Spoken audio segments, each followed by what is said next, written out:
आफ्ताब ने सब कुछ तो बता दिया, तब भी श्रद्धा मर्डर अभी तक सुलझा क्यों नहीं। नमस्कार, मैं हूं समंदर सिंह राजपूत और आप मेरे साथ देख रहे हैं अलर्ट विद समंदर। श्रद्धा मर्डर केस में यूं तो आफ्ताब ने कत्ल का सारा किस्सा खुद ही अपनी जुबान से पुलिस के सामने कबूल कर लिया, लेकिन हत्या का ये केस की गुत्थी सुलझाने की बजाय और भी ज़्यादा उलझती जा रही है। एक तरफ दिल्ली पुलिस श्रद्धा मर्डर केस में आरोपी आफ्ताब को लेकर मारी मारी घूम रही है कि कहीं से भी उसे हत्या के वो पक्के सबूत मिल जाए जिससे उसके अंधेरे में भटकती तफ्तीश को रास्ता मिल सके। उधर पुलिस महकमे में एक तेज़ी से खबर सामने आ रही है और उसी खबर से पुलिस की परेशानी लगातार बढ़ रही है। एक नई थ्योरी क्या सामने आई तो पुलिस को एक नया करंट सा लग गया और वो तेज़ी से इधर उधर हाथ पांव मारने लगे हैं। वजह भी है क्योंकि पुलिस में इस बात की चर्चा हो रही है कि अगर वाकई कोई तीसरा है तो कहीं उसे भीड़ का हिस्सा बनने का मौका तो न मिल जाए। इस बात में कोई शक नहीं है कि 3 दिनों तक आफ्ताब का पॉलीग्राफ टेस्ट हुआ, मगर अचानक बीच में आफ्ताब की तबीयत भी खराब हुई और इसमें रुकावट आई और बाद में जैसे तैसे पॉलीग्राफ टेस्ट पूरा किया गया, फिर आफ्ताब के ऊपर हमला हुआ। बीते 17 दिनों से आफ्ताब लगातार पुलिस को वो सारी बातें बता रहा था जिसका ताल्लुक कत्ल से लेकर सबूत को छुपाने तक हो सकता है, लेकिन इन सारी बातों के बावजूद पुलिस का दिमाग चक्करगिन्नी बना हुआ है। और वजह भी साफ है क्योंकि पुलिस के सामने बेशक ये बात साफ है कि आफ्ताब ने अब तक कत्ल की बात से लेकर सबूत मिटाने तक की जितनी भी बातें थी वो सारी की सारी बिना किसी जहद के आसानी से बता दी।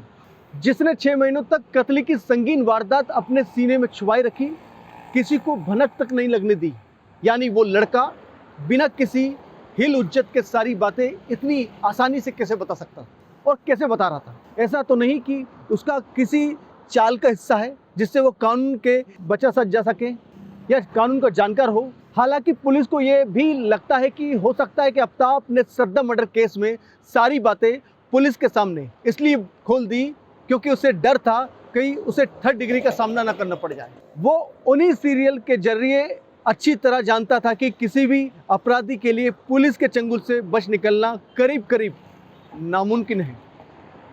आफ्ताब ने ये बातें पूरी तरह से कबूल तो कर ली कि उसने ही श्रद्धा का मर्डर किया है, उसने ही श्रद्धा की लाश के टुकड़े टुकड़े भी किए हैं और उसे ठिकाने भी लगाए हैं। उसने पॉलीग्राफ टेस्ट के दौरान ये बताया कि उसने कत्ल की वारदात को अंजाम देने के बाद डेटिंग ऐप से नई गर्लफ्रेंड भी तलाश की और श्रद्धा के लाश के टुकड़े किए और उसे फ्रिज में भी रखा। आफ्ताब ने पॉलीग्राफ टेस्ट में इस बात को भी माना कि क्या उसने श्रद्धा को जो किया है वो उसके लिए गुनाहगार है।